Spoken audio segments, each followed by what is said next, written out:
A todos y todas.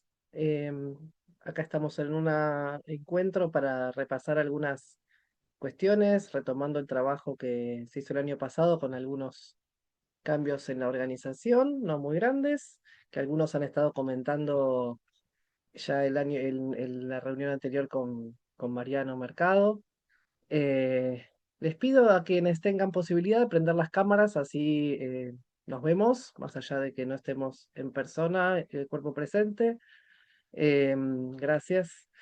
Eh, bueno, para comenzar, bueno, la idea de hoy es hacer un intercambio, no una clase expositiva, más allá de que sí vamos a hacer una pequeña presentación, pero la idea es que si tienen algunas dudas, a medida que vayamos comentando los temas, vayan levantando la mano para comentar o preguntar o poniendo cosas en el chat.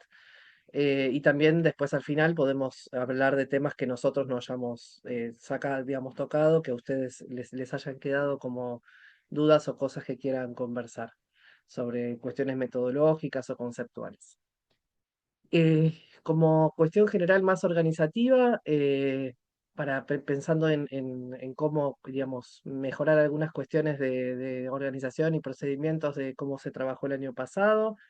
Este año la idea es trabajar más fuertemente en que los predios que se comienza a relevar se finalicen efectivamente y no que no se produzca esa situación de que los predios se estiran en el tiempo y quedan abiertos sin terminar de resolver tal vez cuestiones que quedan por arreglar o corregir. Entonces, la idea va a ser que los predios que se comienzan, una vez que están relevados, sean finalizados en back office en los 3 días hábiles posteriores al relevamiento. Por ejemplo, si hago la visita al predio el lunes, voy a tener martes, miércoles y jueves para finalizar efectivamente en back office ese predio que relevé.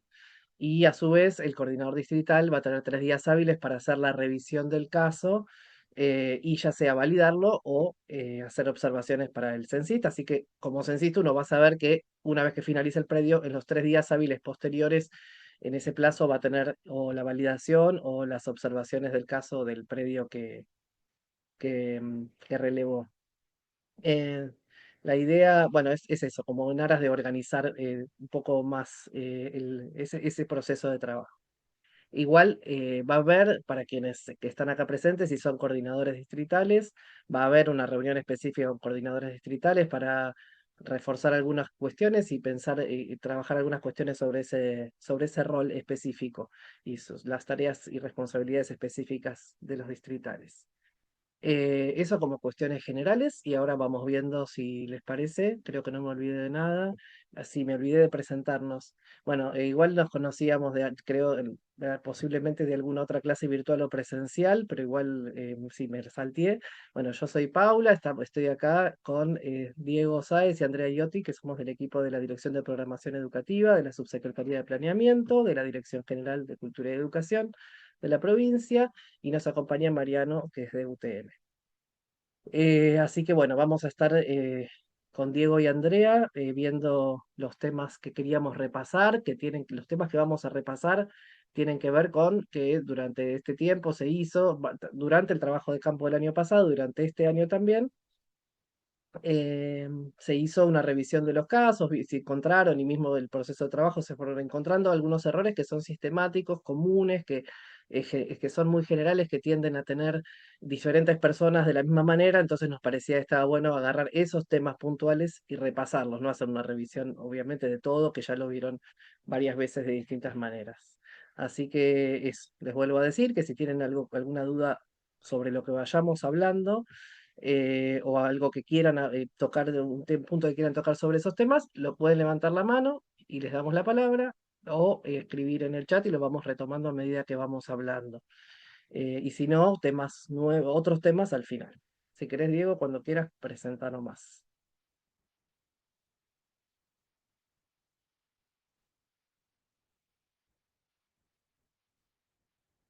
Bueno, esto solamente para ponernos en tema del proceso así general de trabajo, es repasar cosas ya conocidas.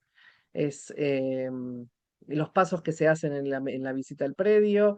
Yo llego al predio indicado en mi hoja de ruta y que tengo agendado para ese día. Los pasos que hago son validar que la existencia del predio, o sea, que el predio esté ubicado exactamente en la ubicación indicada en mi hoja de ruta, en el domicilio indicado exacto de mi hoja de ruta. Una vez que hago eso, el recorrido de reconocimiento inicial y para identificar que la unidad de relevamiento, también el tipo de predio, los CUE que utilizan el predio. Después, una vez hecho todo ese trabajo inicial que es tan importante y que lleva su tiempo, hacer el croquis de la planta de conjunto, del conjunto del predio, después los croquis de las plantas de arquitectura, de las plantas de cada una de las construcciones que voy a censar, em, y después está el relevamiento del predio con las construcciones, los locales y las áreas exteriores cuando corresponda según tipo de predio. Bueno, acá ya entramos, esto era como la introducción general de temas ya conocidos. Ahora vamos a decir puntualmente alguna cosa que es novedosa de cómo también, así como hablábamos de del plazo de 3 días para finalizar los predios o para hacer su supervisión como distrital, o algo que también es un cambio en procedimental, es que por eso está ahí como título, cuándo consultar al coordinador distrital. Bueno, en el momento de la identificación de la unidad de relevamiento, uno puede encontrar que la situación amerita hacer un desdoblamiento, un englobamiento, una alta o una baja, también, bueno, por la cuestión de la ubicación y el domicilio. Bueno, en esos casos, la idea es que antes estaba planteado que solo para los englobamientos era necesario, previo a realizarlo, hacer una consulta con el coordinador distrital. Ahora lo que se plantea es que siempre que se plantee la situación de hacer una operación que afecte al QI, o sea, un desdoblamiento, un englobamiento, un alta, una baja, previamente consultar con el distrital, que también a su vez, ya veremos con los distritales en particular, podrán, si lo necesitan o les parece conveniente, consultar con su supervisión, una instancia de supervisión que va a haber nueva que no había el año pasado. Em, Bien, respecto de esto, lo que quería señalar es que tengamos presente que tal vez hay cosas que parecen como si fueran todas las, digamos, del mismo orden, y hay cosas que son particularmente importantes. Este tema de hacer una operación que involucre el QI es particularmente importante porque estoy afectando directamente la nómina de predios educativos de la provincia. Entonces no es algo que, no es un dato más, digamos. Por eso es muy importante que antes de que esa decisión sea bien, digamos, bien trabajada y sea consultada y chequeada con el distrital, y en todo caso el distrital con su supervisión. Y un comentario específico sobre la situación de los domicilios rurales. La aplicación tiene un formato de domicilio 1, calle trasera, bueno, quiero decir calle delante, calle de frente, calle trasera, tipo de calle, y un montón de datos que se piden de campos que están pensados, o sea, se adaptan, está diseñado para el formato de los domicilios urbanos. Los domicilios rurales en zonas rurales dispersas, porque en zonas rurales agrupadas también tienen el mismo formato, aunque bueno, puede no tener calle trasera o algo así, pero también hay domicilio con número. Pero en los domicilios en las zonas rurales dispersas, o sea, donde no hay una agrupación de construcciones en fin, predios ocupados en conjunto, a veces las referencias para ubicar un domicilio, una ubicación, valga la redundancia, no son una calle y un número, sino, por ejemplo, traigo un ejemplo del año pasado de Bolívar, Cuartel Quinto en Bolívar. Y son denominaciones que son a sectores del territorio que están denominadas así por una cuestión tradicional del ejército. En fin.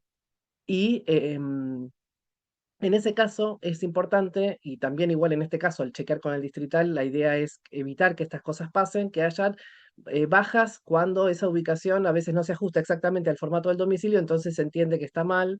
La idea es que sí, que solamente haya una baja de domicilio, digamos, del predio y una alta de predio de un QI temporal, cuando la información para ubicar ese predio rural disperso esté incorrecta, no cuando no tenga el formato exacto, sino cuando sea incorrecta por algún motivo, porque cambiaron los datos, porque algo cambió en la situación respecto de cuando se dio esa información, cuando el establecimiento educativo proveyó esa información, o, o que ese dato estaba mal, simplemente.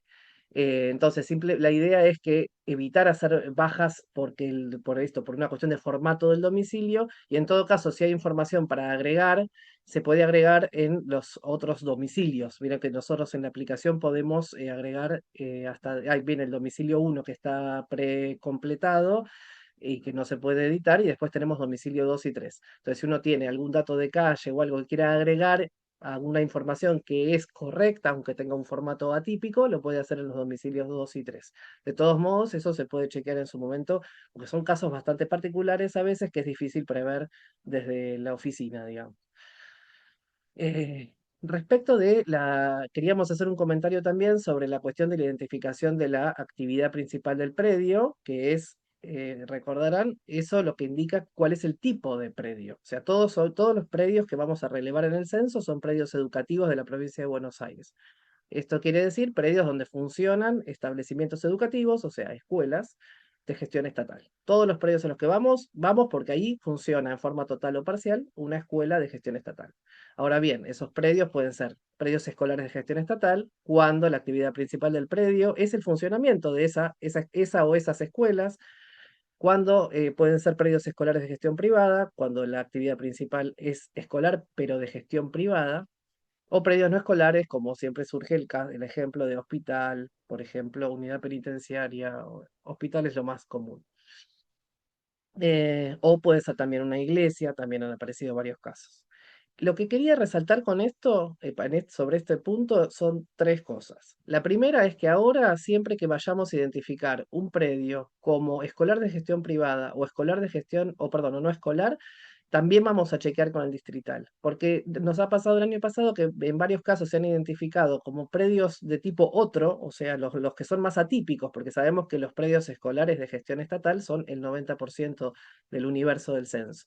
Entonces, los predios más atípicos, que son los escolares de gestión privada o no escolares, involucran, como recordarán, una manera de relevar totalmente distinta. Se hace un relevamiento focalizado, solo se relevan los espacios utilizados por la escuela en cuestión de gestión estatal. Entonces, se pierde, digamos, en caso de hacer una identificación incorrecta del tipo de predio, se pierde el relevamiento de un montón de cosas. Recordemos que para un predio escolar de gestión privada o no escolar, no se hace planta de conjunto, croquis de planta de conjunto, la cédula de predio es mucho más corta, no se relevan áreas exteriores, etcétera, etcétera. Entonces, antes de tomar esa decisión, vamos a hacer un chequeo con el distrital, igual que con las operaciones que involucran los QI. Y después, lo otro que quería comentar es que que lo que ha habido en algunos casos errores que tienen que ver con asociar el tipo de predio con el régimen de propiedad del terreno. O sea, decir, bueno, si el predio es de la provincia, seguro es de gestión escolar de gestión estatal, o al revés, si el predio es de un privado, entonces es no escolar de gestión privada. No es así porque no está, el tipo de predio no responde al régimen de propiedad o a quién es el propietario del terreno, sino a cuál es la actividad principal, cuál es el uso que se le da predominantemente a ese predio, por una cuestión de ocupación del espacio y de tiempo de uso. O sea, si se usa mayormente en el día, etcétera. En general, es inusual los casos, son inusuales los casos donde hay donde es muy dudoso, digamos. La mayoría de los casos es bastante claro cuál es el uso principal, la actividad principal del predio. Y lo tercero que quería comentar es que también ha habido casos, va, que en este marco de lo que decía, ha habido casos de jardines, sobre todo municipales o escuelas municipales de otros niveles de enseñanza, que son de gestión estatal, son gestionadas por el municipio y el municipio es un nivel del Estado, pero como son gestionadas por la Dirección de Educación Privada, a veces entre una cosa y otra se han registrado como escolares de gestión privada. Y vos después ves que claramente, mirando los datos, la foto del acceso, el cartel que tiene, es un jardín municipal. Esos casos son escolares de gestión privada, estatal. Cualquier duda, vuelvo a decir, perdón si estoy, díganme, no sé si estoy yendo medio rápido, cualquier duda, por favor, vayan levantando la mano. Eh, gracias, Andrea, por que era el CUE y el CUI. La respondí Bien. por el chat porque me pareció que era una pregunta como bastante básica, no sé si vale la pena decirlo oralmente, pero si Bueno, querés. No, está bueno que quede ahí escrito y aparte que muy rápidamente la respuesta, por las dudas igual lo tomo porque es algo como muy importante. Recordemos que el censo que estamos trabajando busca relevar los predios educativos, los espacios físicos donde funcionan las instituciones educativas, las escuelas. Entonces nosotros vamos a los predios. Los predios, en tanto espacio físico, tienen asociado como dato identificatorio, así como nosotros tenemos un DNI, tienen un código único de infraestructura que es el QI. Entonces, por eso antes cuando hablaba de las operaciones que afectan los QIs, estamos hablando de altas, bajas, desdoblamientos, englobamientos, porque estoy afectando la nómina de predios que tienen como dato identificatorio el QI.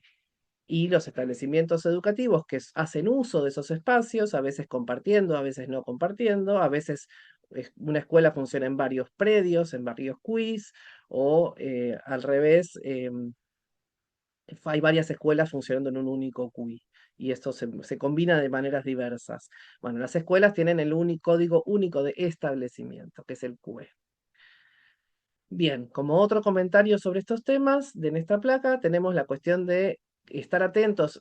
Varias cosas que vamos a ir mencionando en este repaso tienen que ver con estar atentos a la coherencia de la información que vamos cargando y a veces ha pasado que se registran QUES, o sea, establecimientos educativos, que funcionan en el predio, pero después no aparecen asociados, o sea, no aparecen como usuarios de ninguna construcción, o aparecen como usuarios de una construcción y no aparecen como usuarios de un local de esa construcción.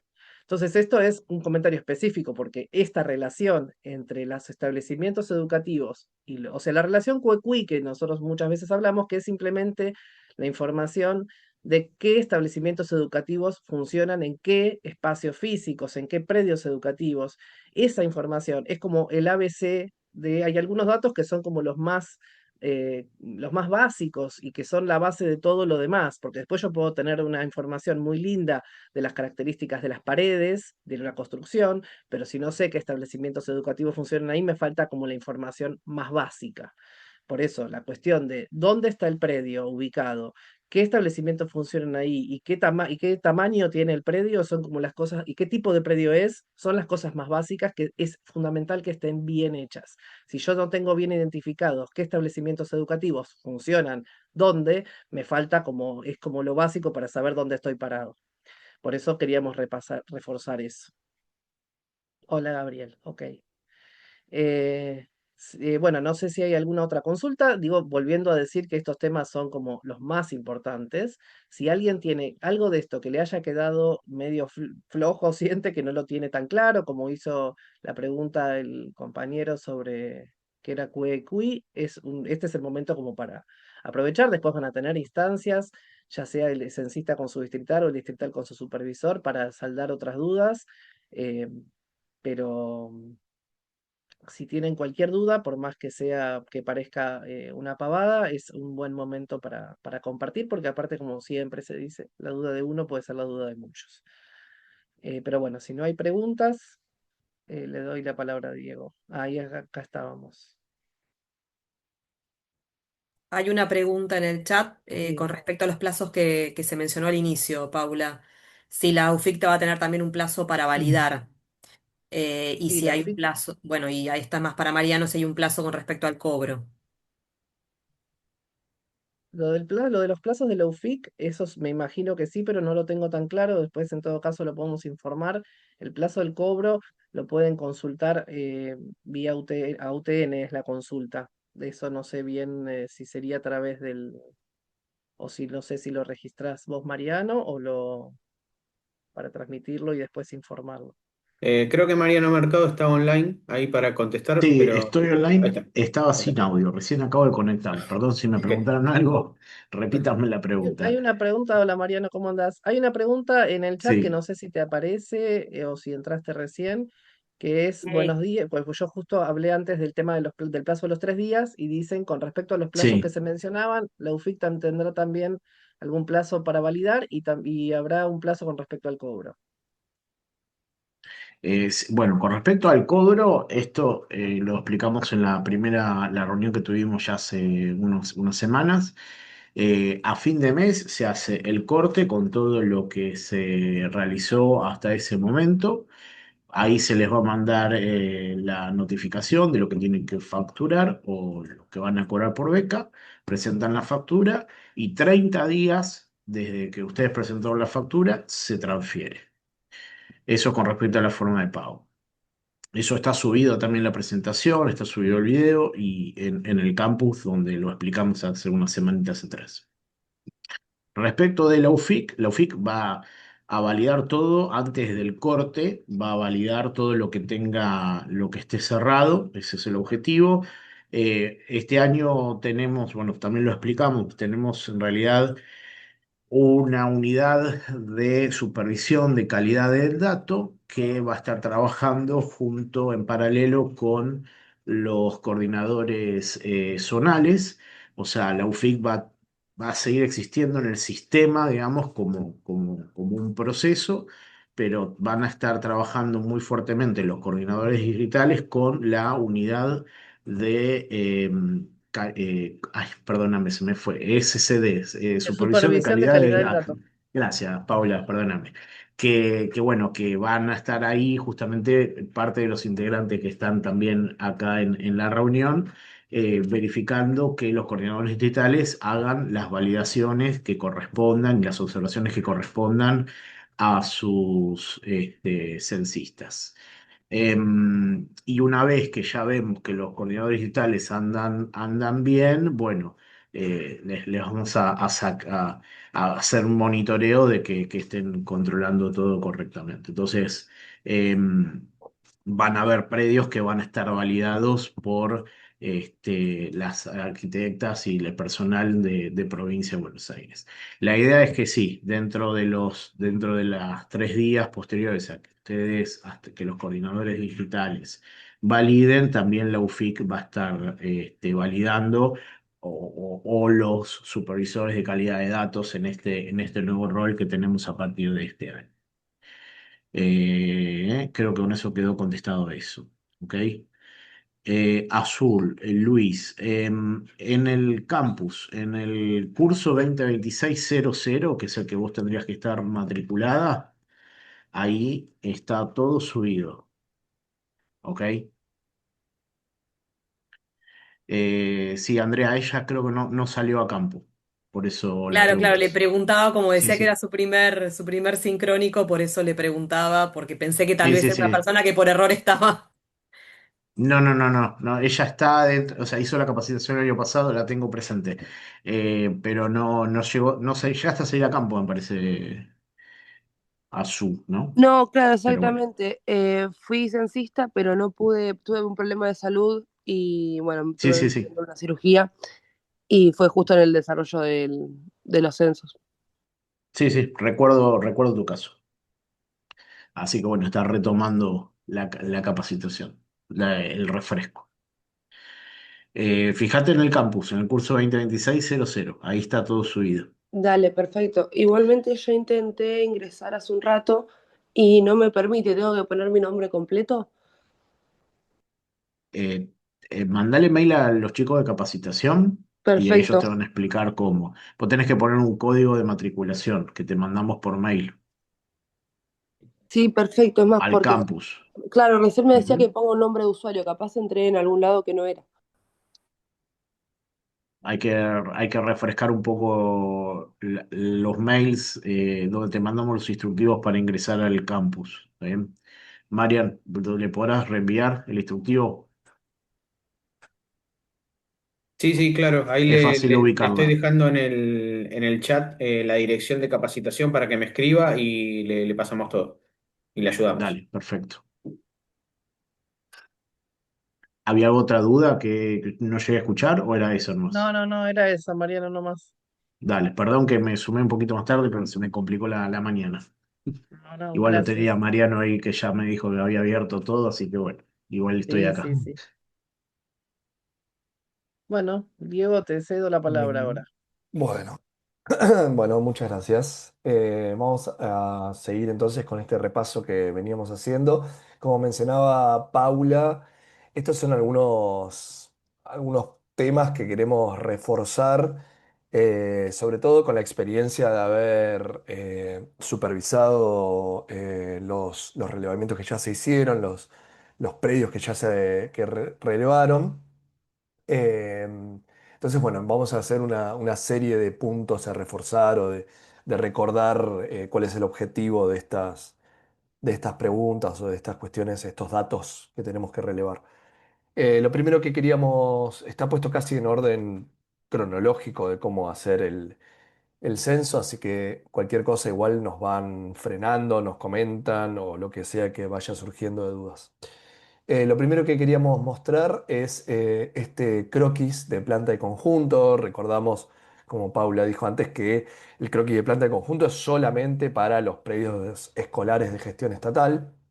Este croquis de planta de conjunto, si ustedes observan, el predio en el croquis está ubicado como a la mitad de la manzana, ¿sí? Aproximadamente a la mitad de la manzana. Y cuando en realidad nos acercamos o hacemos mediante la geolocalización, vamos al predio, lo que observamos es que en realidad está sobre una de las esquinas, la construcción incluso.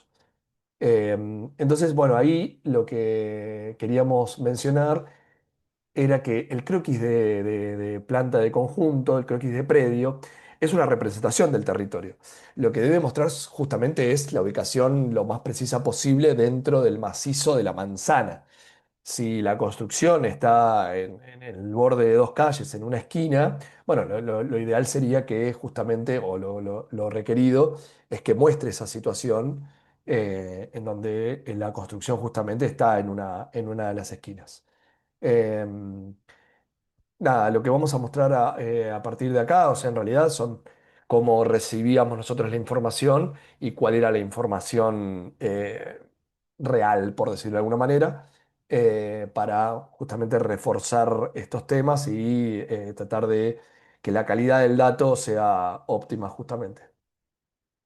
En este otro punto, también un ejemplo de planta de conjunto, lo que recibimos en realidad es la planta de conjunto, es como si no tuviera manzana, por decirlo de alguna manera, o sea, no está inserta en el macizo de la manzana, sino que es solamente, digamos, la construcción y las áreas exteriores, pero bueno, no tiene justamente el predio inserto en el macizo de la manzana. Bien, digamos, si son predios muy grandes o al revés, predios muy chiquitos, capaz que se puede hacer como un zoom, ¿no? O sea, poner la manzana, poner donde está la ubicación del predio y después hacerle justamente un zoom para, o sea, cambiar la escala para mostrar cuáles son las construcciones, las áreas exteriores, etcétera. Lo que nos pasaba con este ejemplo en realidad era que el predio, como se muestra en el mapa escolar, tiene una proporción, digamos, más bien rectangular, donde uno de sus lados es al menos 3 veces el otro. Y cuando veíamos la planta de conjunto, justamente el croquis de planta de conjunto, veíamos que es casi, casi cuadrado, tiene una proporción rectangular, pero no es la proporción real que tiene el predio. Entonces, acá de vuelta, ¿no? Queríamos hacer hincapié en tratar de mantener las proporciones del espacio eh, para justamente que la información sea lo más verídica o lo más real posible con respecto al territorio, al campo. Eh, este es otro de los casos que vimos. Como les mencionaba, en realidad en todo este tiempo fuimos haciendo supervisión de la calidad del dato justamente para mejorar justamente esa calidad. Otro de los puntos que queríamos reforzar es la congruencia o la coincidencia que debe haber entre el menú o la estructura que yo armo en el menú de la aplicación con respecto al croquis, ¿sí? Quiero decir, cómo yo armo la estructura de unidad y subunidades del relevamiento con respecto a los croquis que subo del mismo predio. Acá lo que vemos es un croquis de planta de arquitectura. Eh, en este caso no es una planta uno, o sea, PA1, porque ahí ven en la aplicación que dice planta uno. Y el croquis de planta de arquitectura lo que nos mostraba es una numeración de locales en donde tenemos el espacio de circulación, algunas aulas, en donde se numera de las 7 a la 11, 7, 8, 9, 10 y 11, 5 locales en esa planta. Y en la estructura de la aplicación, digamos, o sea, en donde yo cargo los locales, en la planta uno lo que nos figuraban eran locales del 5 al 9, ¿sí? Con lo cual no coincidía la numeración del croquis con la numeración que estaba cargada en la aplicación. Entonces, de vuelta, o sea, nosotros necesitamos, digamos, que esto coincida, que haya consistencia entre los datos del croquis y de la aplicación. Esto es muy importante porque es la única manera de referir justamente un local con su croquis, digamos, ¿no? O sea, con su espacio en el croquis. El siguiente punto que queríamos mostrar es el tema de las fotos de acceso. Ustedes saben que en realidad no se permite, digamos, sacar fotos dentro del predio, pero sí solicitamos que saquen fotos de los accesos a los predios. Y lo que queríamos hacer hincapié en esto en particular es que en la foto del acceso no se vea solamente el ingreso, la puerta, ¿sí? del acceso al predio, sino que se vea el entorno. Em, por ejemplo, no sé, en la foto de la derecha que está, digamos, la reja y una primera reja y la puerta, probablemente si se alejaban un poco, probablemente había un cartel en donde mencionaba por ahí el establecimiento. Em, digamos, que se vea más el entorno. La sugerencia es, en general, que se saquen desde una mayor distancia, puede ser desde la vereda de enfrente incluso, pero digamos que se vea el acceso al predio con el entorno, ¿sí? No solamente la puerta o la reja que da acceso al predio, sino que se vea más entorno en las imágenes. Y por otro lado, también recordar que las fotos deben ser tomadas por los censistas en la visita al predio, ¿sí? En el relevamiento en territorio, en campo. Es decir, no se permite en realidad cargar fotos desde la web o Google o Street View o cualquier, digamos, aplicación de ese tipo, sino que tienen que ser tomadas por el censista. Bueno, la misma tablet permite hacerlo. Con lo cual, nada, recomendamos no, les pedimos por favor que sean tomadas por el censista y que incluyan mayor porcentaje del entorno del acceso. Yo sigo, cualquier cosa me frenan porque no estoy mirando el chat, y si quieren consultar algo o algo por el estilo, Si hay una me pregunta en el interrumpen. chat, yo te Ah, aviso, Diego, dale, y si gracias, alguien quiere Ale. hacerlo oralmente, levanta la mano y le damos la palabra. Exacto, no tengo problema en que interrumpan, ni mucho menos. Por otro lado, tenemos... Consulta, antes de sí, seguir, ¿puedes claro. repetir eso que dijo recientemente? Sí, vuelvo a la aplicación, a esta foto, perdón. A la aplicación. Sí, sí. Bueno, lo que mencionábamos en cuanto a esto es, primero, digamos, la necesidad que las fotos sean tomadas por el censista durante la visita al territorio, al campo, o sea, que no sean imágenes bajadas de Google, ni Street View, ni nada por el estilo, sino que sea una imagen actualizada, real del censista, que cuando fue a visitar el predio, o bueno, si olvidó hacerlo, tendrá que volver a sacar la imagen, pero la idea justamente es que tomen la imagen en el momento de la visita y la imagen sea tomada justamente por el censista mediante la tablet en tal caso. Y lo otro que mencionábamos era que le solicitamos que no se ve, digamos, que la foto no sea exclusivamente de la puerta de acceso al predio, sino que se vea un poco del entorno. Por ejemplo, en la foto de la derecha lo que mencionaba es que se ve exactamente la puerta de acceso y por ahí si nos alejábamos unos metros para atrás, probablemente se iba a ver en muchos de los establecimientos, tiene cartel, ¿sí? En donde menciona el establecimiento, por ahí tiene el número de puerta, por ahí, digamos, que se vea más porcentaje del entorno de ese acceso y que no sea solamente una imagen de la puerta o de la reja. Eso era lo que solicitamos. Además, recordar, o vale la pena recordar, que dentro del predio no es posible tomar imágenes, no se pueden tomar fotos, y estas fotos del acceso, que esto no lo dije antes, no deben contener personas, ¿sí? Entonces deben ser fotos sin personas.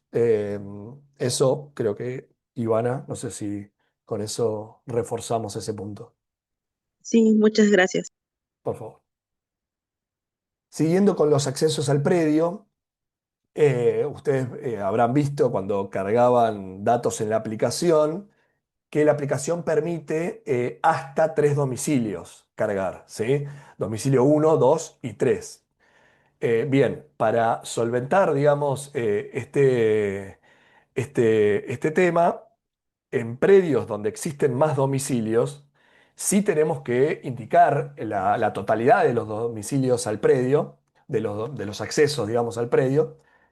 Y en este caso lo que le solicitamos es que los domicilios que no puedan ser cargados, es decir, a partir del domicilio 4 o del acceso 4, los indiquen en las plantas de conjunto, así como está indicado, por ejemplo, en este croquis, ¿no? Que el domicilio uno, el domicilio 2 y el domicilio 3 no tienen datos, sino que simplemente es dónde está accediendo al predio y después el dato está en la aplicación, en la cédula cargado, en la cédula de predio. Y el domicilio 4, al no poder cargarlo justamente en la cédula de predio, lo que hizo esta o este censista fue anotar domicilio 4 y la dirección. Le dejó anotado Avenida Perón, número 458. Entonces de esa manera, si necesitamos acceder a esa información, la tenemos de alguna manera, ¿sí? Entonces por eso les pedimos que siempre anoten todos los domicilios de acceso al predio. Los primeros tres, digamos, el uno y el 2 y el 3 los van a poder cargar. En realidad el domicilio uno ustedes saben que está precargado y no se puede modificar, pero el 2 y el 3 lo van a poder cargar. Y a partir del domicilio 4 5 6 los que hubiera, se pueden, o mejor dicho, les solicitamos que los dejen anotados de esta manera, en donde indican que no, digamos, ahí está en rojo, por ejemplo, o bueno, o alguna posibilidad de este tipo, y indican la dirección de acceso. Sí, Hay una pregunta. ahí vi, sí, me apareció la manito. Te escucho. Buenas, ¿qué tal? La consulta es la siguiente. Yo en el croquis marco, ¿no? Con una flecha roja como la entrada principal y los otros accesos con otro color, pero no le pongo uno, 2, 3, 4. ¿Es necesario poner esa numeración? O sea, es mejor, digamos, es Sí. superador porque Dale. nos permite referenciar cuál es cada uno. No es necesario por ahí indicar cuál es el acceso principal, porque por ahí eso puede depender del horario de utilización digamos, del establecimiento, que por ahí un establecimiento entra por un acceso, otra por otro acceso, y todos comparten el mismo predio, digamos, Ok, los ok. alumnos, ¿no? del establecimiento, o, digamos, toda la gente que usa el predio, pero no es necesario diferenciar entre principal o secundario, sí por ahí indicar cuál es el domicilio uno, cuál es el 2 y cuál es el 3 justamente para tener mayor referencia, o sea, mayor coincidencia entre el croquis de planta de conjunto y la cédula Listo. Sí, de sí, se predio. entendió, Diego. ¿Sí? Dale, gracias. Lo voy a empezar a numerar entonces. Ok. Buenísimo, gracias. Eh, Bien, si seguimos, si quieren, si quieren no, si no tienen dudas.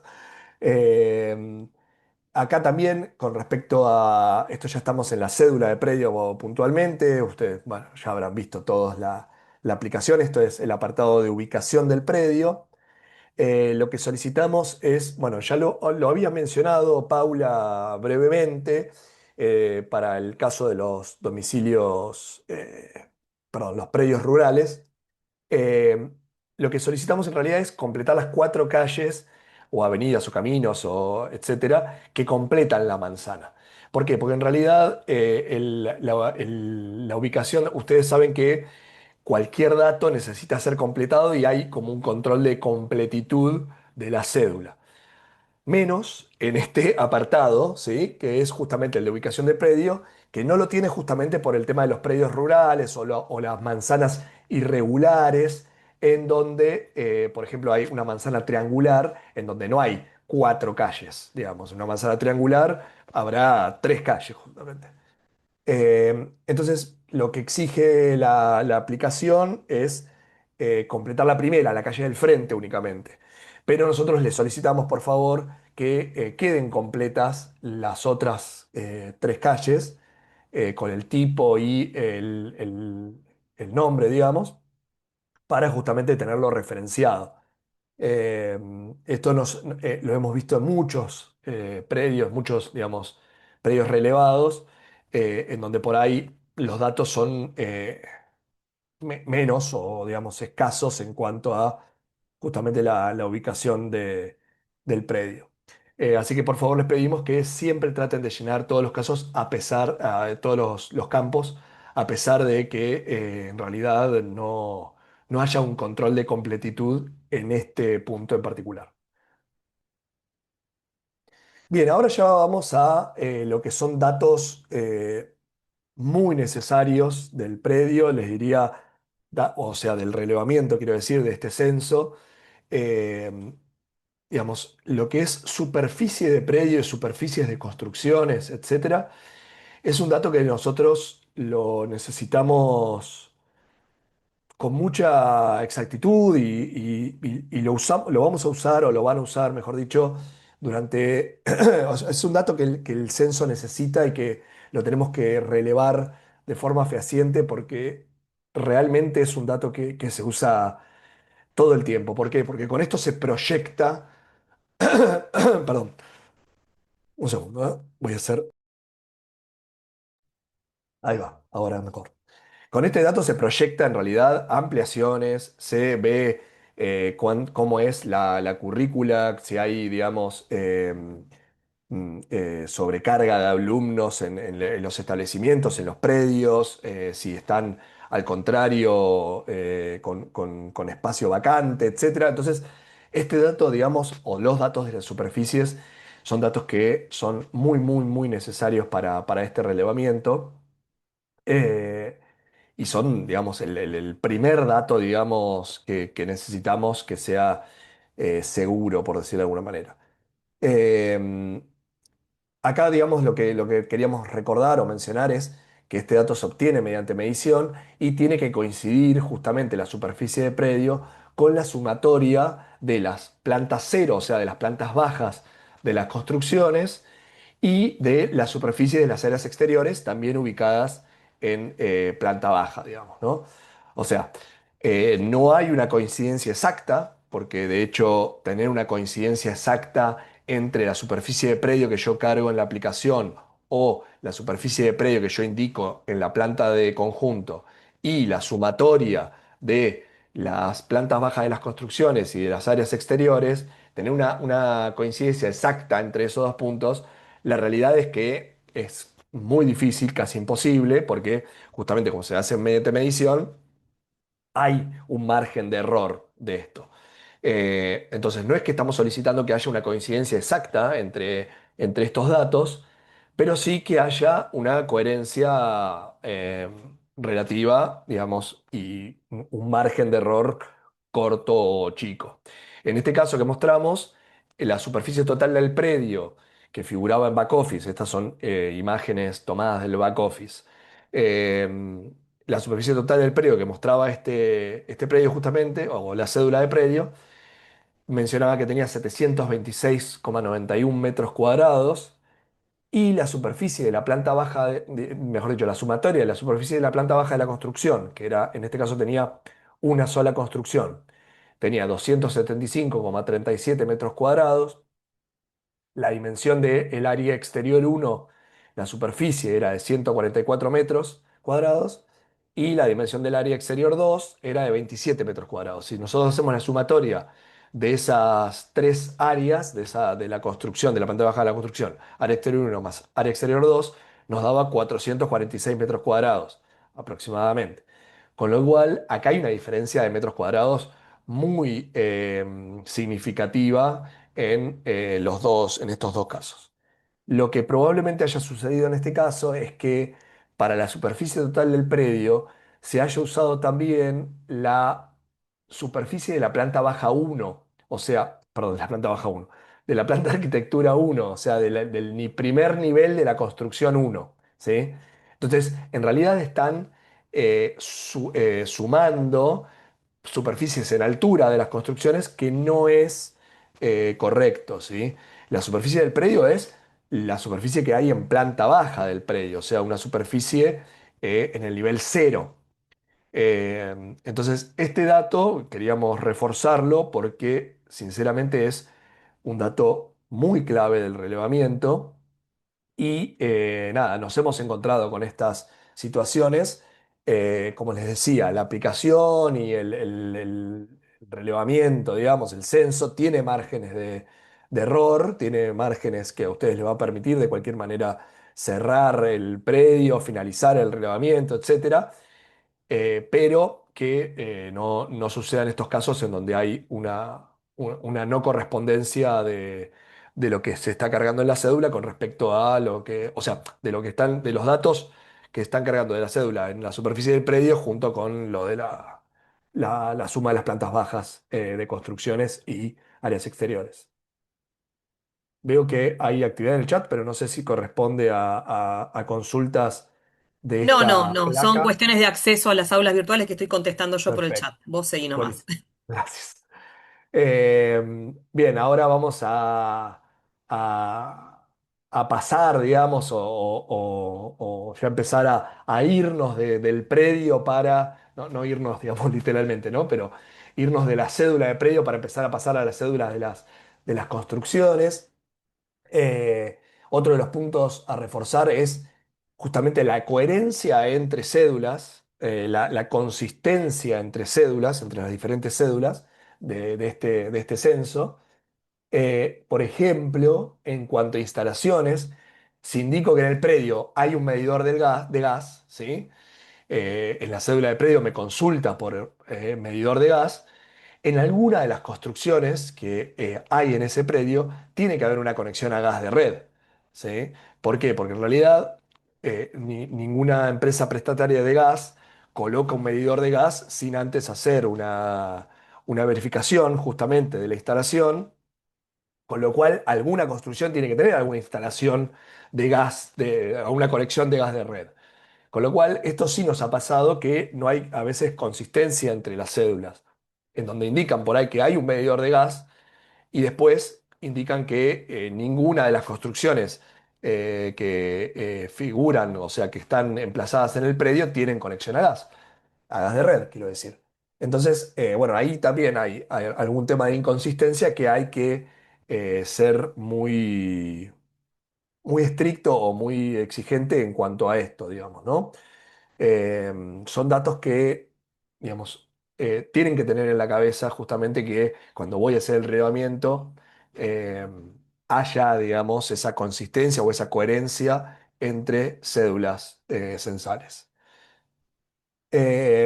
Otro tema que también que hemos visto en estas supervisiones de los predios que ya están censados o relevados se refiere a identificar correctamente la cantidad de construcciones e indicar en el croquis qué construcciones son no censables, o sea que solo se listan, y qué destino tienen, ¿sí? Para identificar correctamente la cantidad de construcciones, en realidad es lo que mencionamos siempre en las capacitaciones anteriores. En general, la separación nosotros la hacemos por eh, digamos, características constructivas de las construcciones. Obviamente que si hay una construcción separada de otra construcción, o sea que no está adosada o pegada, si son dos construcciones exentas, por supuesto que son dos construcciones diferentes, digamos, ¿no? O sea, una será la construcción uno, la otra será la construcción 2. Pero capaz hay veces hay dudas en cuando hay, ¿cómo es? Construcciones que están pegadas, adosadas. En ese caso, tenemos que tener en cuenta cuáles son las características constructivas de una y otra, justamente para poder relevar datos que sirvan para el relevamiento. Porque por ahí sí, si yo tengo dos construcciones pegadas, pero una es de 1920 y la otra es del 2015, probablemente tengan, digamos, características constructivas diferentes y problemas o datos a relevar diferentes una que otra. Entonces, ese por ahí es el, el concepto para poder separar las construcciones. Y en cuanto a las construcciones no censables, que solo se listan, es decir, que no se relevan, lo que les pedimos es indicar en el croquis cuáles son las construcciones que están solamente listadas y cuál es el uso o qué destino tiene esa construcción. En este caso, en el caso del ejemplo que vemos, la construcción uno será para algo, la construcción 2 será para algo y la construcción 3 está marcada como no censable y además indica que es la sala de maestranza o depósito, ¿sí? Entonces, de esa manera también tenemos datos adicionales que no está en la cédula de construcción, porque la cédula de construcción de esta, digamos, no existe la cédula de la construcción 3, o sea, está solamente listada, pero sí tenemos datos en este caso, en la planta de conjunto. Andre Pau, si me olvido cosas, me interrumpen, se meten, etcétera, ¿no? Igual que cualquier participante de la reunión que tenga alguna duda o quiera hacer un comentario. Seguimos con las superficies de las construcciones, en este caso.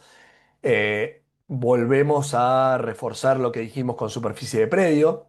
La superficie, digamos, el dato de superficies en este relevamiento, en este censo, es esencial para nosotros, para la Dirección General de Cultura y Educación. Eh, entonces es importante que este dato esté, digamos, chequeado y bien tomado, ¿sí? La superficie total tiene que coincidir con la sumatoria de las superficies locales en la construcción, es decir, justamente la superficie de la construcción es la sumatoria, digamos, de la superficie de los locales. En este caso es la superficie total, porque en la cédula de construcción, en la cédula de construcción, justamente lo que estaba diciendo, te pregunta por la superficie de la planta cero y después te pregunta la superficie total de la construcción, ¿sí? Entonces, en este caso es importante, en la superficie total, sumar todos los locales. Y de vuelta, acá la aplicación y el censo, el relevamiento, tiene márgenes, digamos, de error o de consideración, porque, por ejemplo, en la superficie de los locales, nosotros tomamos la superficie interior del local, ¿sí? O sea, de qué distancia hay de pared a pared, hago la multiplicación y me da la superficie interior del local, pero no están tomados los espesores de muro. Y para la superficie total de la construcción, como yo la obtengo mediante medición, tomo el exterior de la construcción, ¿sí? Con lo cual ahí hay una diferencia por el espesor de muros. Pero esa diferencia, ese margen está considerado dentro de la aplicación y dentro del relevamiento. Lo que Hola, no buenas. queremos que pase, sí,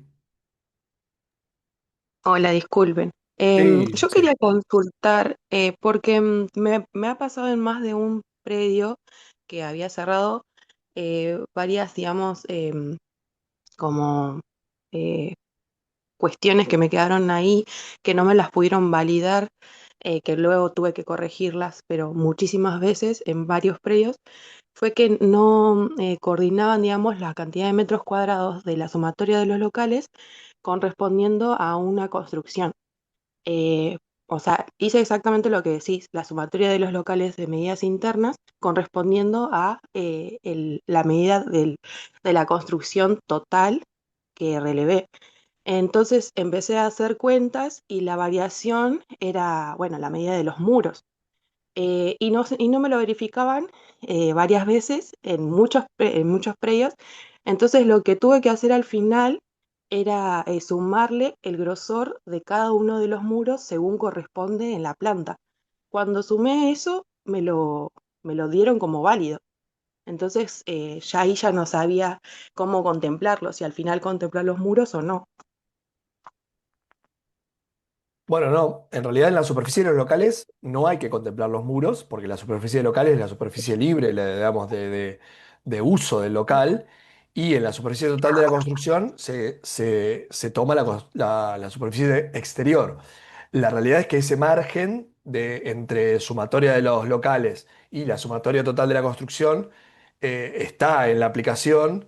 Puede haber algún caso particular que no haya funcionado o digamos que haya que haber que ajustado ese margen, pero debería ser un tema saldado, digamos, debería Te poder interrumpo y te agrego algo, Diego. Sí, la aplicación efectivamente te va a dar un mensaje de como que no cierran los números si la diferencia es mayor al 10% entre la superficie que vos cargaste como superficie total de de la construcción, perdón, de la planta cero, por ejemplo. Vos cargas la superficie total de la planta cero y cargas la superficie total del predio, de la construcción, sumando todas las plantas. Te puede llegar a dar un mensaje si la diferencia supera el 10% por el ancho de los muros y demás. En edificios que son muy grandes, en paredes que son muy anchas, puede ser que te dé más del 10%. Pero ese mensaje se genera como una observación, pero te deja cerrarlo, te va a dejar cerrar el predio. Ponela como resuelta esa observación, o sea, chequeando obviamente que no le hayas pifiado en la carga de los datos, porque es como una advertencia, ¿no? Que te dice, mira que te estás dando más del 10%. Pero si ese más del 10% se debe a eso, vos controlaste y se debe a eso, cerrale igual la observación y vas a poder cerrar el predio y avanzar. ¿Está bien? Dale, buenísimo. Bueno, muchas gracias. Había otra mano levantada ahí, Diego. Sí, antes de darle bueno, no sé tu nombre, discúlpame, el que tiene la mano levantada, ahora le voy a dar la palabra, pero antes quería hacer una aclaración que probablemente lo haya dicho o erróneamente o no se haya quiero aclararlo, mejor dicho, es que claro, la superficie total de la construcción no es factible de medirse. ¿Por qué? Porque en realidad yo puedo medir la planta baja de la construcción, ¿sí? O sea, la planta cero de la construcción sí la puedo medir, pero no puedo medir en altura, digamos, la superficie de la construcción. Con lo cual, la obtención de la superficie total de la construcción sí va a ser mediante la suma de todos los locales y de cada planta, ¿sí? Porque no puedo medir exteriormente en el segundo piso, salvo que tenga un dispositivo de vuelo individual, que no creo que sea proveído por la UTN, ¿no? No, creo que no lo probemos, ¿no? Pero en ese caso sí, me aclaraba recién Paula que estábamos hablando de manera privada que, claro, la superficie total de la construcción es la sumatoria de todas las plantas, pero no es factible de ser medida en altura, ¿no? Sí, hay que medir la planta baja de la construcción. Creo que eso lo aclara un poco más. Sí, perdón. Claro, El, sí, no, justo iba a decir algo combinado en ambos casos, que el tema, uno mide la construcción, el área exterior, ¿no? A veces, una forma, por lo menos a mí me resultó más práctico y más exacto usar Google Earth, pero bueno, me dice el área exterior y cuando vos luego sumás las áreas locales, que son áreas interiores, hay una cierta diferencia. El caso más notorio, que justo decís vos, es que es cuando tenés una planta alta y tenés varios locales. Cuando tenés muchos locales, ponerle alrededor de 40 para arriba, ya no te deja cerrarlo. Yo lo que hago no sé si pasará el resto. Tengo que armar un Excel con el listado de todos los locales, con todas mis áreas internas, hago la sumatoria y reajusto. Lamentablemente tengo que reajustar el área total de mi construcción. Pero no, por lo menos hasta donde yo lo último que cargué no te dejaba cerrar. Te obligaba a hacer ese trabajo para poder cerrar el predio. ¿A qué te referís con áreas internas? Digo, me llamó la atención porque dijiste locales y áreas internas. Claro, porque vos cuando me dice un local, me dice el área interna, ¿no? Justamente no Ah, me ahora dice. entendí. No quería, no sabía, Empezás a no desglosar. entendía a qué te Ahí referías. está. Perfecto. Entonces, está bien, uno dice, bueno, el margen de las paredes no es tanto, es cierto, no es tanto, pero cuando ya tenés arriba de 40 locales y una planta alta, y el error supera el 10%. Lamentablemente, por lo menos yo la solución que encontré fue hacer un listado de Excel con todos los locales, con todas mis superficies, hacer esa sumatoria, veía con la sumatoria del área de la construcción que yo calculé, y lo tenía que reajustar, no me quedaba otra, si no, no lo podía cerrar. Sí, me parece que el tema del margen puede haber diferentes motivos por los cuales haya, bueno, básicamente los muros, por los cuales haya, y por, bueno, cuestiones de medición, de formas inusuales de los locales. El tema, el único cuidado que me parece que es el prioritario es no tener, no forzar que los números cierren de una manera exacta, cuando en realidad lo que está apareciendo, muchas veces cuando hay una divergencia, por ejemplo, entre la sumatoria de los locales y la planta cero, pienso que es un dato importante, es que hay algún dato que está tomado mal o algún local que fue omitido, por ejemplo. Puede pasar, muchas veces ha pasado en en la supervisión que hicimos de casos, como comentaba Diego, que, que hay locales, por ejemplo, de circulación que quedaron omitidos, que no fueron relevados, que aunque son locales que cuando son solo de circulación se listan, o sea, se registran en la aplicación, pero no se les aplica la cédula completa del local, pero sí es necesario poner su superficie. O sea, el tema de las validaciones apunta a ubicar omisiones o errores de criterio de concepto. No tiene sentido después si uno simplemente, bueno, hago que me cierre el número, pero en realidad si hay una divergencia, el punto es por qué hay una divergencia grande, porque el espesor de los muros llega hasta un punto. Si hay una divergencia muy grande, es que hay algo que faltó o sobró, digamos, o que No, se pues te digo, relevó dos el veces o que caso que yo vi más faltó. excepcional fue cuando ya son más de 40 locales, viste que esos puchitos de áreas, vamos a decir, ya supera el 10%. Y sí es cierto lo que decís vos, a mí me pasaba eso, yo cuando me encontraba en esa paradoja que digo, che, no me cierra, qué tengo que reajustar para que me dé, viste? Porque sí que Mm, Claro, achico mi área externa o, o incremento mis áreas internas, ¿no? Para poder validarlo. Eso como que quedó, para mí como que me quedó en un limbo eso, y bueno, lo que vos dijiste que es justamente que hay un problema con los pasillos o los Zoom que tienen, viste, que tienen varios costados y medios raros, no son cuadrados ni rectángulos. Yo lo que hago es dibujo todo en CAD, hago todo en CAD, todo el dibujo, porque yo hago todas las mediciones, y con un comando que es de área del programa, me saca el área ya de esa cosa rara que dibujé, porque si no, claro. imposible sacar un área lo más real posible. Por lo menos yo lo intento hacer lo más real posible. Y bueno, después voy ajustando. Pero bien. eso. Em, Bueno, bien, sí, lo que les quería mencionar en realidad en este ejemplo era que la sumatoria de los locales daba más que la sumatoria total de la construcción indicada. Entonces ahí había un tema también de ajuste, o sea que no era justamente el tema que veníamos charlando, de que faltaba, entre comillas, el espesor de los muros y que te faltaban metros cuadrados, sino que este era el caso inverso, ¿no? En donde los locales sumaban más que la superficie total de la construcción indicada. Pero, digamos, el tema es para cualquiera de los dos lados, ¿no? Es inverso igualmente. Bien, seguimos entonces. Eh, yo veo actividad, pero le doy para No, adelante, no te ¿no? preocupes, cualquier cosa te avisamos, Diego. Arranca. Te avisamos, son otras cosas, no te Eh, preocupes.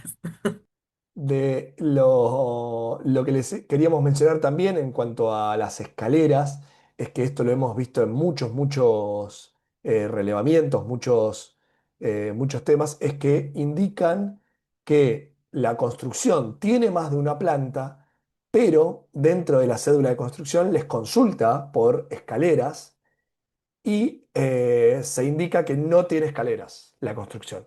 Entonces, este caso, digamos, puede ser un caso muy particular en donde el acceso a la segunda planta sea únicamente mediante una rampa, que no hubiera una escalera, que Luciana en la clase de ayer, que ayer hubo otra clase de repaso, mencionaba este tema, digamos, este caso muy particular, pero la realidad es que la mayoría o te diría que casi el 99,9% de las construcciones que tienen dos plantas, en algún punto tienen una escalera para subir de la planta baja al primero y etcétera, ¿no? Con lo cual, esto es de vuelta lo que mencionábamos de consistencia entre datos en este caso, entre la misma cédula, ¿no? Si yo indico que perdón, que la construcción tiene dos plantas, o tres, o cuatro, lo que sea, eh, voy a tener que indicar que existe una escalera, ¿sí? Para poder acceder a la planta superior. Con lo cual, de vuelta, o sea, la congruencia o la coincidencia o la consistencia entre datos, entre cédulas y entre la misma cédula es muy importante porque justamente es lo que le da coherencia a todo el relevamiento, a todo el censo y nos permite tener un dato de calidad en, en este, en este reglamento, en este censo. Son por ahí cosas medio obvias, pero son cosas que hemos encontrado. Entonces, nada, les queremos dar entidad a esto.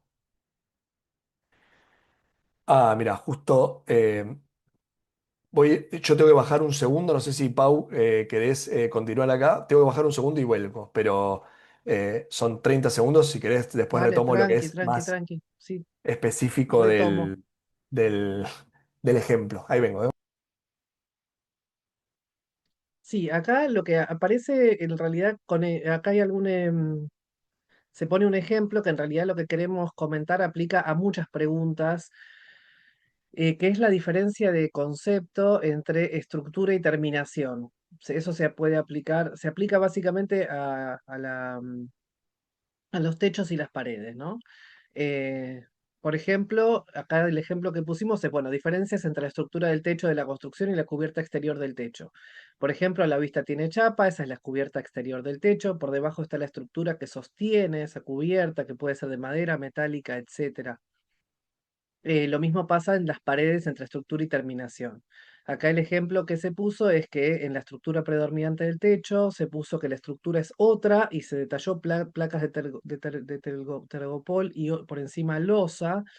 Acá hay una mezcla entre lo que es losa, que sería la estructura resistente de la estructura del techo, y lo que es, ay, qué velocidad, Diego, y lo que es la terminación. Esto es un problema, digamos, es un tema conceptualmente muy importante porque, digamos, la de caracterización de una construcción, por ejemplo, cuál es su estructura resistente o cuál es la estructura de una pared, por ejemplo, no sé si recordarán quienes estuvieron en en las dramatizaciones de las presenciales del año pasado, la pregunta que estaba incluida en la dramatización sobre si había alguna pared que tuviera, cuya estructura fuera de chapa o madera o placa, no me acuerdo exactamente el texto de la pregunta, que en general, masivamente todo el mundo cuando se hacía la dramatización, quien respondía contestaba que había una chapa que se había pegado a la pared para proteger de chispazos y cosas así, y sistemáticamente se interpretaba que entonces la respuesta era sí, que la pared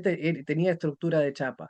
Y esto es una cuestión digamos, que puede parecer menor, qué diferencia hay, pero el punto es que hay algunas cosas que te indican que una pared o un techo es precario, por ejemplo, o simplemente que tiene una terminación de ese material.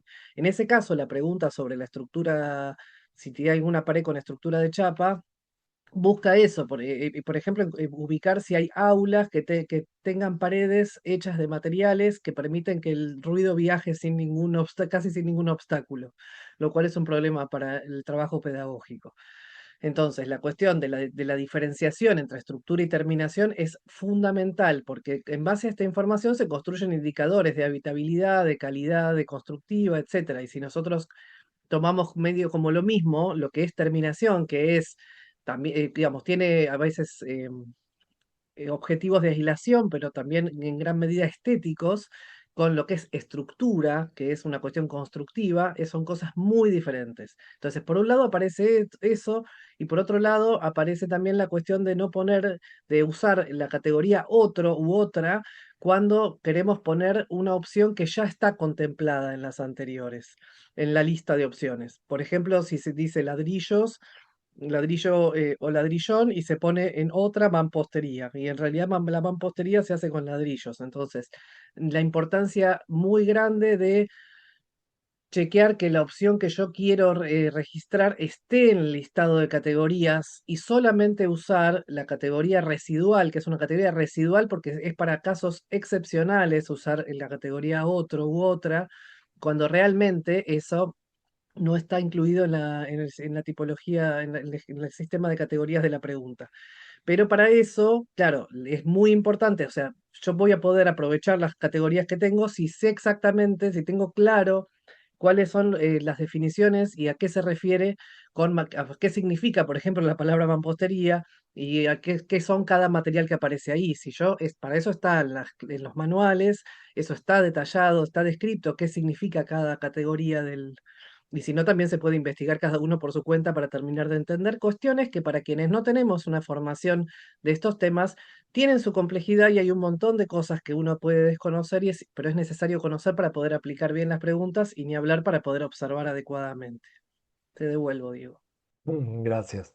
No sé si mencionaste específicamente el ejemplo que pusimos, que en realidad mencionaba lo que son placas de telgopor y por encima losa, que está puesto ahí, que como dijo Paula, evitemos o tratemos de evitar justamente esa categoría otra o esa opción otra y tratar de saldar con las opciones que son muy variadas y son completas, con lo cual en general están todas las opciones necesarias. Puede haber algún caso muy particular para poner en otra, pero en este caso en particular creemos o suponemos que confunde, digamos, el cielo raso con la estructura del techo, donde ve las placas de telgopor o sea, mediante observación, ve las placas de telgopor y por encima entiende que hay una losa, pero la estructura predominante del techo en este caso era una losa de hormigón, ¿sí? Em, Y pero si la bueno, estructura es nada. de telgopor, estamos en un problema. Y es, es para hormigas, es una construcción de hormigas. La realidad es esa, digamos, ¿no? O sea, tratar de entender bien cuál es el objetivo de la pregunta y entender bien esta separación entre estructura y terminación. Esto es algo también que hemos visto en muchos relevamientos. Acá hay como una confusión en cómo es el sistema de almacenamiento de agua, estas diferencias entre torre tanque, tanque elevado, cisterna, ¿sí? Por eso queríamos hacer hincapié en este caso en que los tanques elevados en general son tanques que están sobre las construcciones, ¿sí? Y las torres tanques, la realidad es que son tanques justamente o lugares de almacenamiento de agua que están exentas de las construcciones o que tienen su propia construcción, su propia estructura que los sostiene. Esa es como la principal diferencia y el principal tema que hemos encontrado en los relevamientos que estuvimos mirando. Entonces, para que quede claro, los tanques elevados son tanques justamente que están en altura, pero que están sobre las construcciones. Y las torres tanques en general están exentas de las construcciones y tienen como su propio sistema de estructura en donde que las eleva, digamos, ¿no? Y después, por otro lado, tenemos las cisternas, que las cisternas en general están a nivel del terreno o en subsuelos, digamos, pero no están elevadas. Pueden estar enterradas, semienterradas o, digamos, al nivel cero, pero en general las cisternas no están en altura.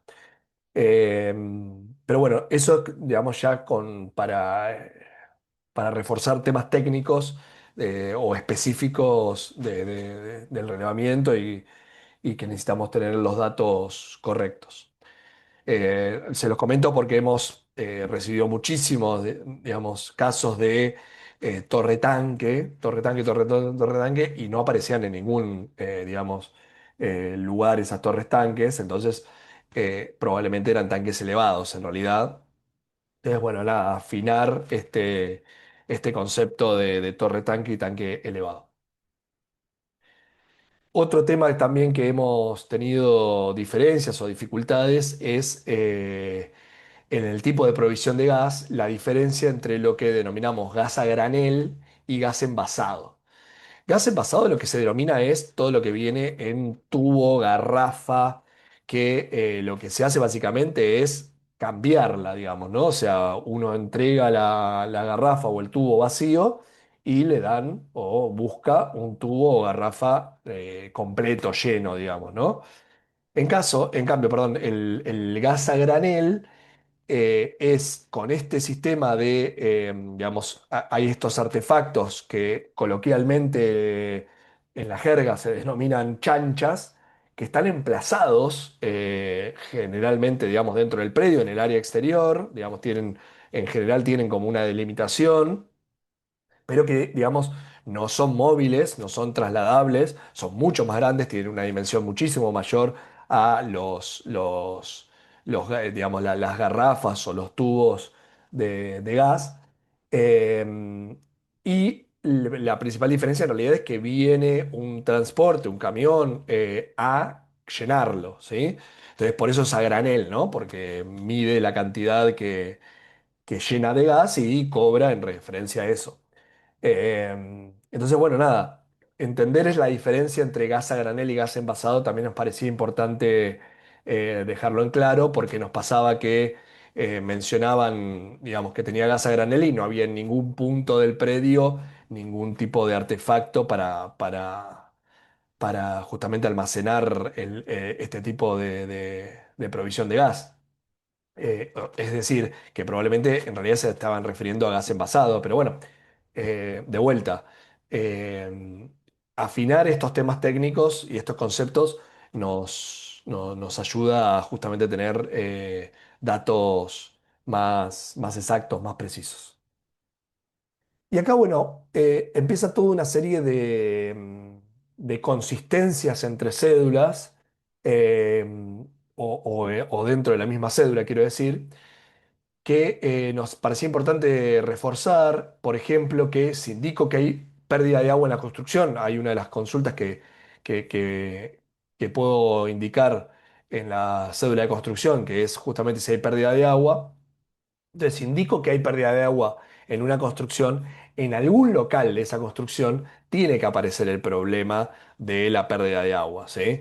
Eh, lo mismo con el tema del gas, que ya lo habíamos mencionado en realidad con respecto al predio y a la construcción. Ahora lo mismo con respecto a la construcción y al local. Si yo indico que la construcción tiene gas, tiene distribución de gas, debe haber al menos un local que tenga distribución de gas.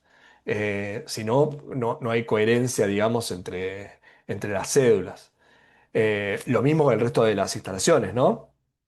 Eh, por otro lado, en cuanto a sanitarios, lo que hemos notado o lo que hemos detectado es que se indica por ahí que la construcción tiene sanitarios para personas con discapacidad y después no aparece ningún local ni artefacto para ese fin.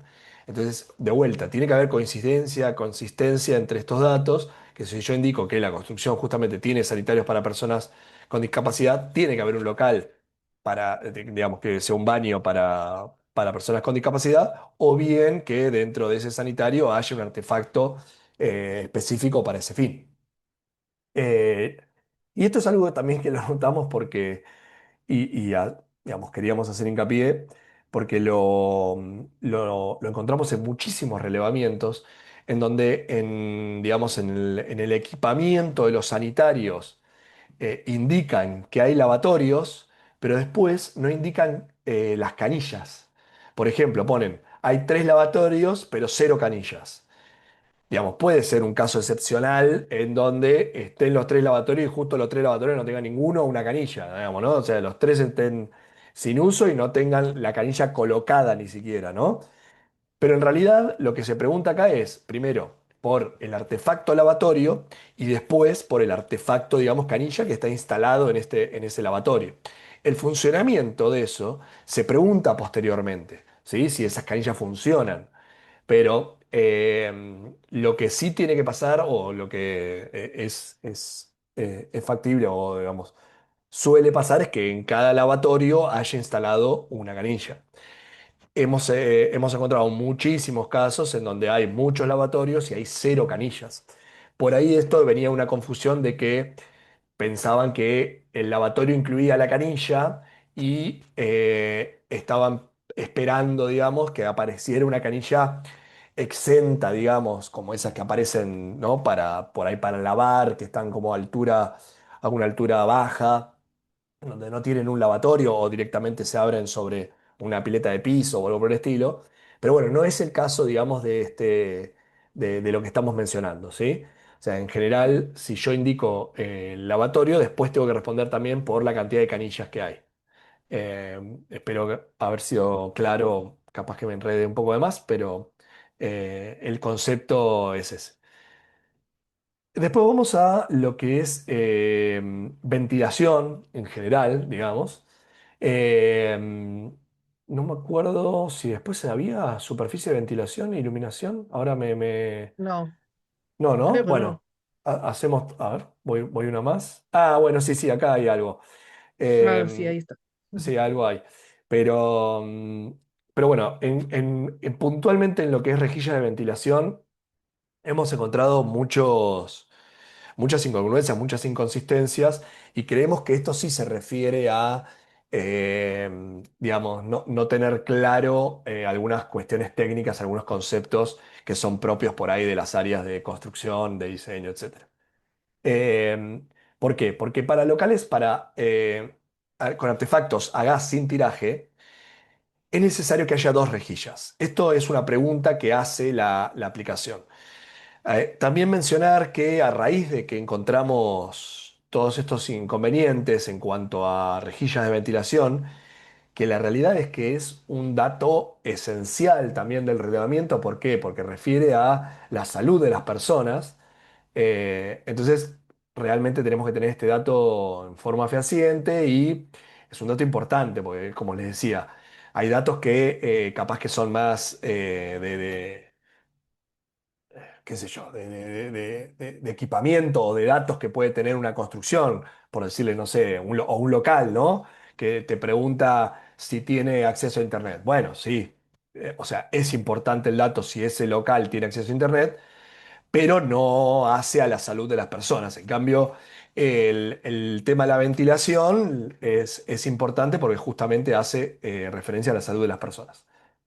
Y hemos encontrado, sobre todo en locales de cocina, que hay, o sea, justamente indican que hay un artefacto cocina, cocina doméstica, y después consulta por el tipo de artefactos, o sea, el tipo de tiraje en los artefactos del local, y ponen que son perdón, y ponen que son de tiro balanceado.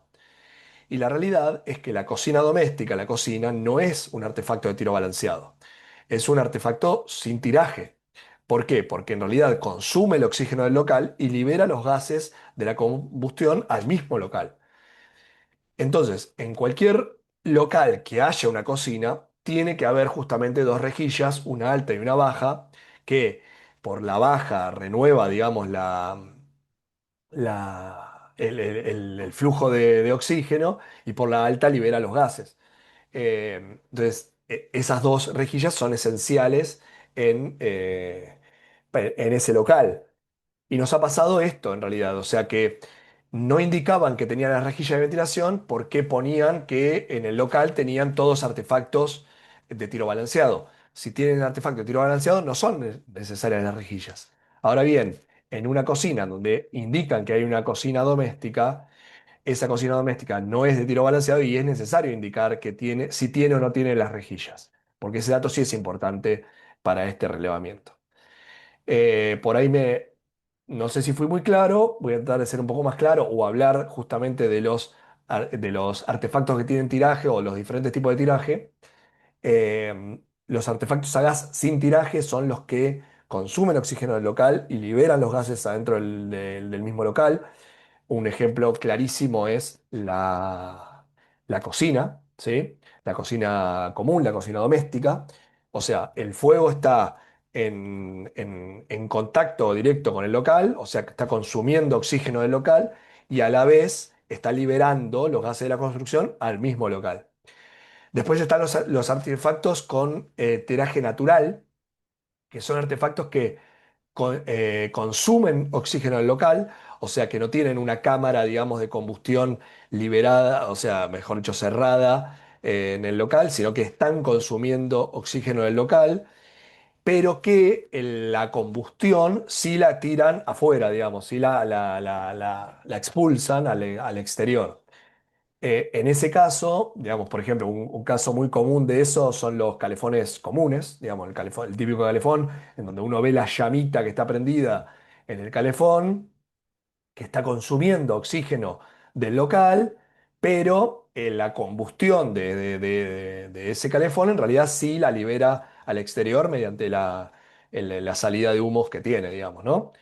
En esos casos, en realidad, lo que solicita el código, lo que solicita, digamos, lo que deberíamos indicar en el relevamiento es que hay una rejilla en la parte baja de la pared, que es justamente la que se necesita para renovar el oxígeno del local.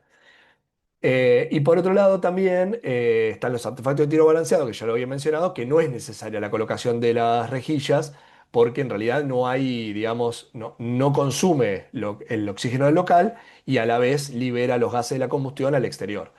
Eh, entonces en esos casos no son necesarias las rejillas. Pero para esto es importante entender bien cuáles son los artefactos y los diferentes tipos de tiraje de los artefactos. Se lo mencionamos porque lo hemos encontrado en muchas ocasiones, entonces creemos que es algo importante para mencionar. Por ejemplo, hay estufas en realidad que son de tiro natural, hay estufas que son sin tiraje y hay estufas de tiro balanceado.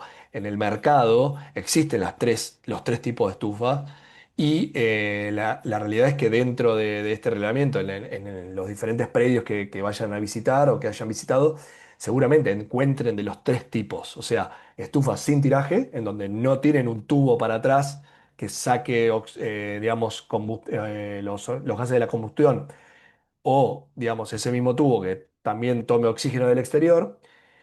También hay artefactos con tiro natural, que es esto, digamos, tiran los gases al exterior y los de tiro balanceado que chupan, digamos, oxígeno del exterior y tiran al exterior los gases de la combustión.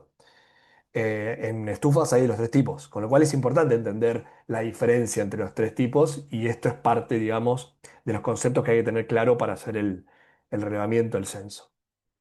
También hicimos un apartado acá que está en el recuadro este abajo a la izquierda, que en caso de encontrar rejillas de ventilación tapadas u obstruidas, la realidad es que no está cumpliendo la función. Pasa en muchos locales y en muchos, digamos, establecimientos, en general en muchos lugares, que por ahí tapan la rejilla de ventilación con papel, con nylon, con un cartón, con lo que sea, porque, entre comillas, entra frío. Sí, obviamente, hay una transferencia de calor, pero la realidad es que son necesarias justamente para la salud de las personas. Con lo cual, la realidad es que si encontramos una rejilla de ventilación que está tapada de manera semipermanente, digo semipermanente porque es factible de sacar eso, pero la realidad es que eso funciona, está funcionando así y no funciona, no cumple la función, no podemos considerar que esa rejilla justamente está en funcionamiento o que exista ni siquiera, ¿sí? Lo mismo pasa con, por ejemplo, si hay una rejilla detrás de un mueble. ¿No? Atrás de una alacena, cierra, digamos, está cerrada la tapa de la alacena o las puertas de la alacena y está la rejilla dentro de la alacena. Esa no cumple la función tampoco, ¿sí? No está cumpliendo la función. Puede pasar que hayan hecho una reforma y necesitaba más lugar de guardado, pusieron el mueble de la alacena arriba de la rejilla de ventilación. La realidad es que, digamos, por más que cuando esté relevando el local consulto, tiene rejilla de ventilación, las trato de relevar mediante observación, no las veo, consulto, me dicen, sí, mirá, está acá, me abren una alacena y está ahí atrás, tampoco la puedo considerar que está en funcionamiento. Diferente es el caso de que justo llegó las cajas de la mercadería y las colocaron, digamos, ¿cómo es? Temporalmente en el piso, tapando la rejilla de ventilación de la rejilla baja de la ventilación. Bueno. Ahí de vuelta, ese criterio es censista, digamos. Si eso es o sea, si están depositadas esas cajas y es el parte del depósito en donde está toda la mercadería agrupada, y bueno, eso tampoco está funcionando. Pero si es absolutamente temporal, que justo en el mismo día del relevamiento llegaron las cajas y las pusieron ahí para después ubicarlas donde van, donde se almacenan, bueno, nada, eso también es criterio censista de considerar o no considerar esa rejilla. Bueno, espero haber sido claro, por ahí me extendí un poco más de lo que debía, pero como se refiere a la salud de las personas, nos importaba hacer hincapié en esto. Después, en cuanto a condiciones de ventilación e iluminación del local, las puertas de acceso es importante recordar que no se consideran para la superficie de ventilación. Para el caso de puertas vidriadas, sí consideramos esa superficie de iluminación. ¿Por qué? Porque en realidad entra luz natural a través de ese vidrio. Obviamente que tengan que dar a un espacio descubierto o semicubierto en donde efectivamente ingrese luz natural, ¿no? Como es el caso, por ejemplo, miren, ¿no? Ahí hay una ventana. No sé si se llega a ver, pero en la puerta de acceso y hay claramente una ventana en donde está entrando luz natural, con lo cual la superficie de iluminación en ese caso sí la tengo que considerar, pero las puertas de acceso no se consideran para superficie de ventilación. ¿Por qué? Porque esa puerta es factible de que esté cerrada, entonces no está ventilando a través de la puerta. Por otro lado, si algún artefacto que debo censar está ubicado dentro de un local que solo se lista. En realidad, en este apartado particular, justo lo habíamos hablado con Paula previo a esta reunión, lo que queremos indicar es que, por ejemplo, yo estoy en una cocina, estoy relevando la cocina. Y la cocina, obviamente, obviamente no, pero probablemente tenga agua caliente. Cuando estoy relevando los artefactos de la cocina, relevé que tiene distribución de agua caliente, pero no encuentro ningún artefacto que justamente caliente agua. Entonces, ese artefacto probablemente esté en otro local que no esté en esa cocina en ese momento. Si ese termotanque que provee de agua caliente a la cocina está o estuviese en un local no censable, lo tengo que incluir igualmente en ese local que estoy censando para tener el dato de que justamente ese termotanque es el que provee de agua caliente a ese local. Pero por ahí puede pasar que ese termotanque en realidad sí esté en un local que yo voy a censar luego, ¿no? Por ejemplo, estoy en la cocina tiene agua caliente, aparece el termotanque en la cocina. Pero pegado a la cocina hay un sanitario de docentes que obviamente no tiene el artefacto de termotanque ahí a la vista, pero tiene agua caliente y digamos, lo provee justamente ¿cómo es? El local de al lado, la cocina, con lo cual ahí no voy a incluir de vuelta el termotanque en el sanitario de docentes. Eso creo que es medio evidente, pero es importante destacarlo. Hay un ejemplo que es bastante claro, que es, por ejemplo, los paneles solares. Los paneles solares nunca van a estar dentro de un local, porque justamente necesitan estar al exterior. Pero en algún punto, si yo necesito, digamos, cuando me consulta por los artefactos, digamos, el equipamiento de ese local, en algún punto necesito incluirlo, con lo cual en algún local sensable voy a tener que incluir los paneles solares, ¿sí? Ese por ahí es el ejemplo más claro. Eh, bueno, nada, espero haber sido claro con esto. Digamos que no es que hay que ir a los locales no sensables a relevar las máquinas o los artefactos que hay en locales no sensables. No, no es ese el objetivo.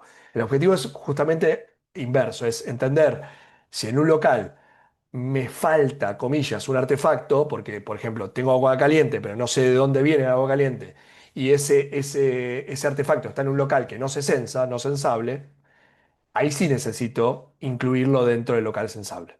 Ese es el concepto general, digamos. Y bueno, y por otro lado también, cuando relevo los tipos de artefactos utilizados a gas, es importante recordar, bueno, esto ya lo mencionamos, que la cocina es un artefacto sin tiraje, porque lo hemos visto en muchísimos, o sea, en muchísimos, muchos de verdad, relevamientos en donde se considera que la cocina es un artefacto de tiro balanceado y lejos de eso, en realidad está consumiendo oxígeno del local y liberando los gases al mismo local. Eh, con lo cual, nada, esto ya lo había mencionado, pero me pareció importante eh, volverlo a decir. Y hemos llegado a el fin de al menos de las diapositivas. Bueno, no sé si han surgido. No hubo ninguna pregunta en el chat, no sé si alguien quiere hacer. Hay una específica que ahí la dejo a Mariano que lo conteste, que tiene que ver con un mail al que tienen que escribir para una consulta. Em, pero bueno, no sé si alguien quiere hacer alguna pregunta oralmente o por el chat respecto de estas cuestiones que fue Diego y Paula planteando.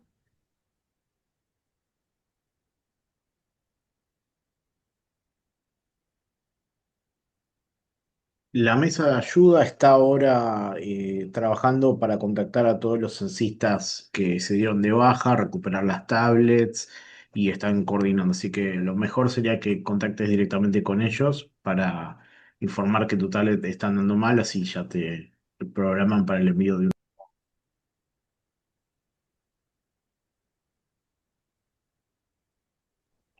Hola, disculpa, ¿por dónde sería que se escribe entonces? ¿Por problemas con la tablet?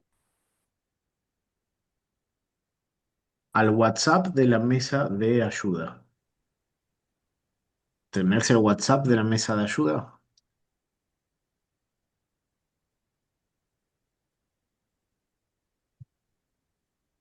Ahí lo envío por acá por la respuesta a ver si es el correcto.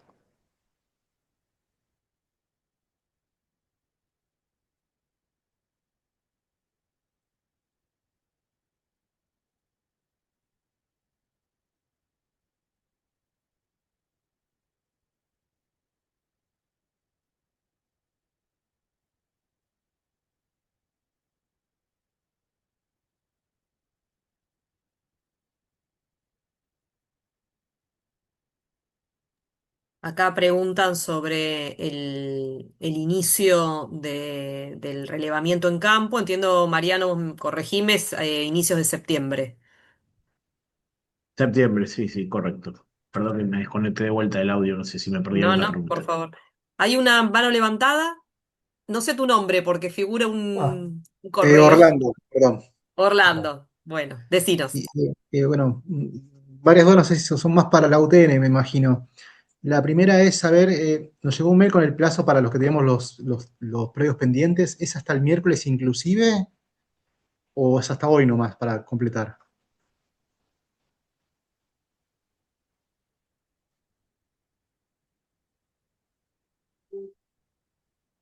Sí, es una pregunta para la UTN. Mariano me parece que está escribiendo. No sé si te escuchó ahora, si hay alguna otra y si no después se la repetimos. Sí, lo que les pedimos a los que les contactamos es los que estaban completas, las cédulas que estaban completas, que faltaban cerrar y sincronizar, que la hagan.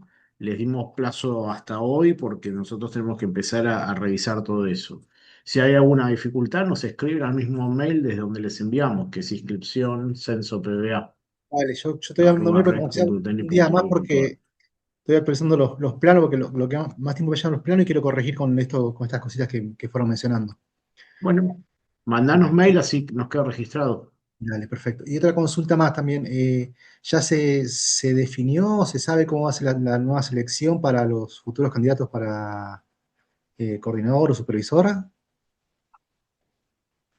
Los coordinadores que ya fueron coordinadores el año pasado mantienen, los que fueron contactados siguen siendo coordinadores para este año.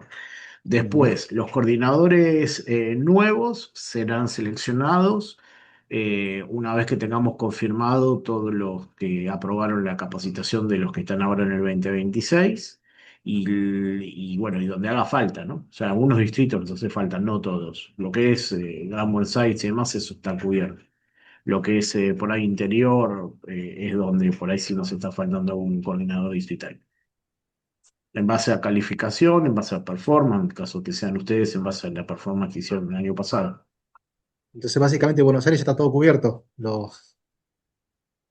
Gran Buenos Aires está casi todo cubierto. Ok, El interior es donde vamos a estar necesitando algunos. Sí, está bien. Gracias. dale.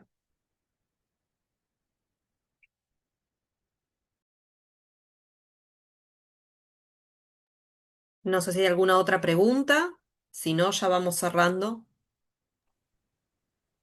María Andrea, si alguien no dejó su apellido y su DNI, por favor, que lo haga. Así tomamos la asistencia. Gracias.